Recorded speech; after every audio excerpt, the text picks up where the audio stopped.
যখন তুমি নিজের রক্তের মানুষের দ্বারা কষ্ট পাবে, তখন তুমি একবার নবী ইউসুফ আলাইহিস সালামের কথা মনে করো। তিনি কিভাবে নিজের ভাইয়ের দ্বারা প্রতারিত হয়েছিল।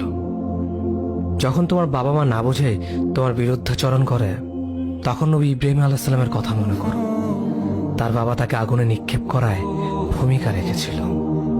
যখন তুমি সমস্যা থেকে পরিত্রাণের জন্য কোনো পথ পাবে না, তখন ইউনুস আলাইহিস সালামের কথা ভেবো। তিনি কতটা সময় তিমি মাছের পেটে আটকা পড়েছিল।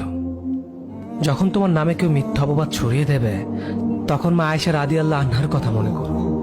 তার নামে পুরো শহর জুড়ে কুৎসা রচনা করা হয়েছিল। যখন তুমি অসুস্থ ব্যথার যন্ত্রণায় কাতরাতে থাকো, তখন নবী আইয়ুব আলাইহিস সালামের কথা ভেবো। তিনি ভয়ঙ্কর এক ভাইরাসজনিত রোগে আক্রান্ত হয়ে তোমার থেকে বেশি কষ্ট পেয়েছিল। যখন তুমি দিনের কোনো বিধান নীতিতে যুক্তি খুঁজে পাও না, তখন নবী নূহ আলাইহিস সালামের কথা ভেবো। তিনি কোনো প্রশ্ন ছাড়াই মরুভূমিতে নৌকা তৈরি করেছিল।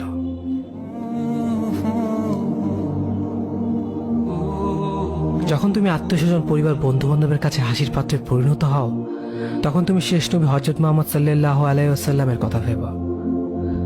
রাসূল সাল্লাল্লাহু আলাইহি ওয়াসাল্লাম বলেছিলেন, সবচেয়ে বড় পরীক্ষা দিয়ে সব থেকে বড় পুরস্কার আসে।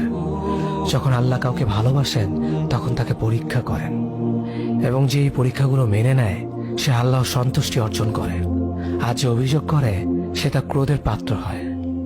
হে আল্লাহ, তোমার কথা মনে করা, তোমার প্রতি কৃতজ্ঞ হওয়ার এবং তোমার ইবাদত করার তৌফিক আমাদের দান করো। আমিন।